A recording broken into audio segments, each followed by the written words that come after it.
ಇನ್ನು ಇವತ್ತು ವಿಚಾರಣೆಯ ನಂತರದಲ್ಲಿ ನಟಿ ರನ್ಯಾರನ್ನ ಕೋರ್ಟ್ಗೆ ಹಾಜರುಪಡಿಸುತ್ತಾರೆ. 82ನೇ ಸಿಸಿಎಚ್ ಕೋರ್ಟ್ಗೆ ಡಿಆರ್ಐ ಟೀಮ್ ರಮ್ಯಾರನ್ನ ಹಾಜರುಪಡಿಸ್ತಾ ಇದ್ದಾರೆ. ಐಪಿಎಸ್ ಅಧಿಕಾರಿ ರಾಮಚಂದ್ರ ರಾವ್ ಅವರ ಮಲಮಗಳು ರನ್ಯಾ ಅನ್ನೋದು ಗೊತ್ತಾಗ್ತಾ ಇದೆ. ಉಡುಪಿನಲ್ಲಿ ಚಿನ್ನದ ಬಿಲ್ಲೆಯನ್ನ ಇಟ್ಕೊಂಡು ಬರ್ತಾರೆ.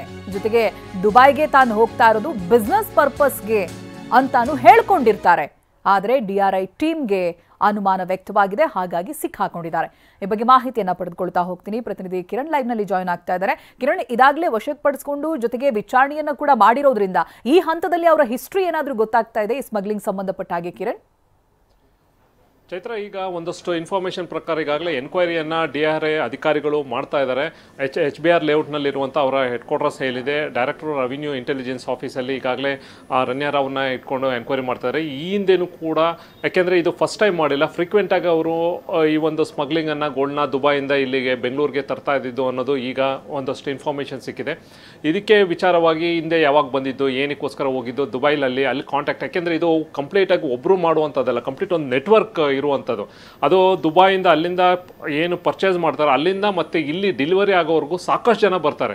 ಅದರಲ್ಲಿ ಅಲ್ಲಿಯ ಒಂದು ಮೀಡಿಯೇಟರ್ಗಳಿರ್ಬೋದು, ಅಲ್ಲಿಯ ಏನು ವ್ಯಾಪಾರಿಗಳಿರ್ಬೋದು, ಅದರ ನಂತರ ಅಲ್ಲಿ ಏರ್ಪೋರ್ಟಿಗೆ ಬಂದ ತಕ್ಷಣ ದುಬೈ ಏರ್ಪೋರ್ಟ್ನಲ್ಲಿ ಅಲ್ಲಿ ಅಧಿಕಾರಿಗಳು ಕೂಡ ಇನ್ವಾಲ್ವ್ಮೆಂಟ್ ಇರುತ್ತೆ. ಮತ್ತು ಈ ಫ್ಲೈಟಲ್ಲಿ ಮತ್ತೆ ಬೆಂಗಳೂರಿಗೆ ಬಂದ ತಕ್ಷಣ ಇಲ್ಲಿ ಕಸ್ಟಮ್ಸ್ ಅಧಿಕಾರಿಗಳಿರ್ಬೋದು, ಲೋಕಲ್ ಆಫೀಸರ್, ಇವೆಲ್ಲವೂ ಕೂಡ ಕಂಪ್ಲೀಟ್ ನೆಟ್ವರ್ಕ್ ಇರ್ತಾರೆ. ಯಾವ ಶಿಫ್ಟಲ್ಲಿ ಯಾರು ಆಫೀಸರು ಬಂದಿರ್ತಾರೆ ಆ ಟೈಮಲ್ಲಿ ಇವರು ಹಿಂದೆ ಹೋಗಿದ್ದಾಗ ಯಾರ್ಯಾರಿದ್ರು ಆಫೀಸರು, ಮತ್ತೆ ಆಕೆ ವಾಪಸ್ ಬಂದಾಗ ಅಲ್ಲಿ ಕಸ್ಟಮ್ ಆಫೀಸರ್ಸ್, ಯಾಕೆಂದರೆ ಈ ಲೋಕಲ್ ಪೊಲೀಸರ್ಗಿಂತ ಅಲ್ಲಿ ಕಸ್ಟಮ್ ಆಫೀಸರ್ಸ್ ಯಾರ್ಯಾರಿದ್ರು ಆ ಟೈಮಲ್ಲಿ ಯಾವ ಟೈಮಲ್ಲಿ ಇವರು ಫ್ರೀಕ್ವೆಂಟಾಗಿ ಬರ್ತಾ ಇದ್ದಿದ್ದು ಅದನ್ನೆಲ್ಲವೂ ಕೂಡ ವೆರಿಫೈ ಮಾಡ್ತಾರೆ. ಅದನ್ನೆಲ್ಲವೂ ಕೂಡ ಮ್ಯಾಪಿಂಗ್ ಮಾಡ್ಕೊಳ್ತಾ ಇದ್ದಾರೆ.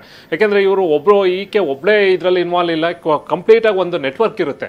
ಆ ನೆಟ್ವರ್ಕ್ ಇದು ಫಸ್ಟ್ ಟೈಮ್ ಅಂದರೆ ಸುಮಾರು ಸರಿ ಮಾಡಿರ್ತಾರೆ. ಒಂದು ಟೈಮು ಪೊಲೀಸರಿಗೆ ಒಂದಷ್ಟು ಅಂದರೆ ಅಧಿಕಾರಿಗಳಿಗೆ ಇದ್ರ ಬಗ್ಗೆ ಒಂದಷ್ಟು ಇನ್ಫಾರ್ಮೇಷನ್ ಸಿಗುತ್ತೆ, ಅದನ್ನು ಚೆಕ್ಕು ಕೂಡ ಮಾಡಿರ್ತಾರೆ. ಕೆಲವೊಂದು ಸರಿ ಫೇಲ್ಯೂರ್ ಆಗಿರ್ತಾರೆ. ಆದರೆ ಅಂತಿಮವಾಗಿ ಈ ಸರಿ ಸಿಕ್ಕಂಥ ಇನ್ಫಾರ್ಮೇಷನ್ನು ಇಲ್ಲಿಯ ಅಧಿಕಾರಿಗಳು ಅಂದರೆ ಕಸ್ಟಮ್ಸ್ ಅಧಿಕಾರಿಗಳಿಗಿಂತ ಡೆಲ್ಲಿಲಿರುವಂಥ ಅಧಿಕಾರಿಗಳಿಗೆ ಇನ್ಫಾರ್ಮೇಷನ್ ಸಿಗುತ್ತೆ. ಇಲ್ಲಿ ಸಲೀಸಾಗಿ ಇಲ್ಲಿ ಅಧಿಕಾರಿಗಳು ಆಕೆಯನ್ನು ಯಾವುದೇ ರೀತಿಯ ಸ್ಕ್ಯಾನಿಂಗ್ ಮಾಡ್ದಲೇ ಹೊರಗಡೆ ಬಿಡ್ತಾ ಇದ್ದಾರೆ ಅನ್ನೋ ಇನ್ಫಾರ್ಮೇಷನ್ ಇರುತ್ತೆ. ಸಾಕಷ್ಟು ಸರಿ ಇವರು ಫ್ರೀಕ್ವೆಂಟಾಗಿ ಹೋಗಿ ಬರ್ತಾ ಇದ್ದಿರ್ಬೋದು.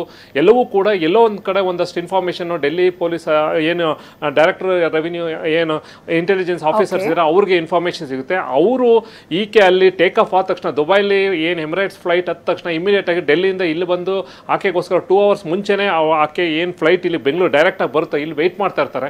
ಅವರು ಬಂದ ತಕ್ಷಣ ಆ ಅಧಿಕಾರಿ ಡೆಲ್ಲಿಂದ ಬಂದಂಥ ಅಧಿಕಾರಿಗಳು ಆಕೆಯನ್ನು ಕಂಪ್ಲೀಟ್ ಸ್ಕ್ಯಾನಿಂಗ್ ಮಾಡಿದಾಗ ಈ ಒಂದು ಆಕೆ ಉಡುಪಿನಲ್ಲಿ ಇಟ್ಕೊಂಡು ಬರ್ತಾ ಇದ್ದಿದ್ದು ಕಂಪ್ಲೀಟಾಗಿ ಈಗ ಸಿಕ್ಕಿದೆ. ಉಳಿದಂತೆ ಈ ಹಿಂದೆನೂ ಕೂಡ ಯಾವ್ಯಾವಾಗ ಬಂದಿದ್ದು, ಯಾರ್ಯಾರು ಆಫೀಸರ್ಸ್ ಇದ್ರು, ಏನು ಈ ನೆಟ್ವರ್ಕು, ಯಾರು ಕೊಟ್ಟಿದ್ದು, ಡೆಲಿವರಿ ಯಾರು ಮಾಡ್ತಾರೆ, ಅಲ್ಲಿಂದ ಇವಳಿಗೆ ಕೊಟ್ಟಿದ್ದು ಯಾರು, ಎಲ್ಲವನ್ನೂ ಕೂಡ ಈಗ ಎನ್ಕ್ವೈರಿ ಮಾಡ್ತಾ ಇದ್ದಾರೆ.